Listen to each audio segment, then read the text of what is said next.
వంకాయ మామిడికాయ బజ్జీ చేస్తున్నానండి. ఈరోజు చూపిస్తాను ఎట్లా చేయాలో. బజ్జీకి వంకాయలు ఉప్పేసి కోసి పెట్టుకున్నానండి, లేకపోతే కర్రెక్కితాయి వంకాయలు. నీళ్ళల్లో వేసి ఉప్పేసుకున్నాను. కావాల్సినవి ఎర్రగడ్డలు, టమాటాలు, పచ్చిమిర్చి, మామిడికాయ. నేను డైరెక్ట్గా వీటిని తిరగమాత చేసుకుంటున్నానండి. ఇప్పుడు పాన్ పెట్టానండి. పాన్ ఆయిల్ వేసాను. ఆయిల్ హీట్ ఎక్కింది. ఆవాలు వేస్తున్నాను. ఆవాలు వేగాయి. ఇప్పుడు పచ్చిమిర్చి వేసుకుందాం.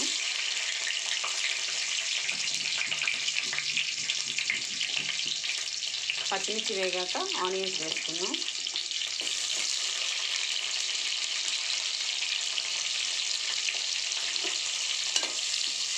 కరివేపాకు వేసుకుందాం.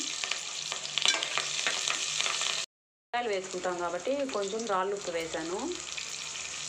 ఇప్పుడు వంకాయలు వేసుకున్నాం, ఎందుకంటే వంకాయలు కర్రెక్కకుండా ఉంటాయని.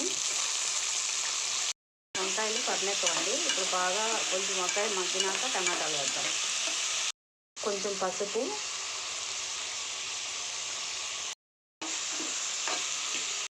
వేసుకుని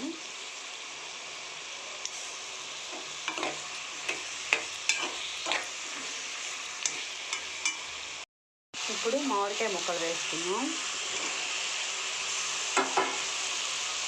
మనకి సీజన్లో ఈ సీజన్లోనే మామిడికాయలు దొరుకుతాయి కాబట్టి ప్రతి ఒక్కరూ మామిడికాయ ఊరగాయలు, మామిడికాయ పచ్చళ్ళు చేసుకుంటారు. ఈ వంకాయ మామిడికాయ కాంబినేషన్ సూపర్గా ఉంటుందండి. మీరు ట్రై చేయండి. వేసుకోవాలండి. కొంచెమే అండి, కొంచెం అంటే కొంచెం, ఎందుకంటే ఫ్లేవర్ కోసం కారం వేసుకుంటారు.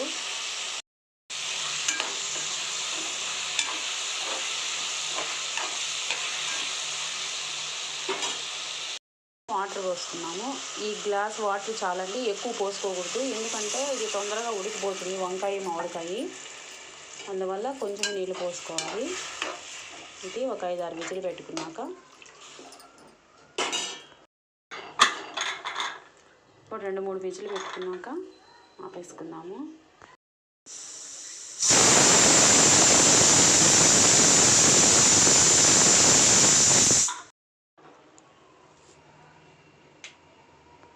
రవర్లో వేసి కొంచెం చూడండి, ఈ పప్పు గుత్తితో బాగా మ్యాష్ చేయాలి.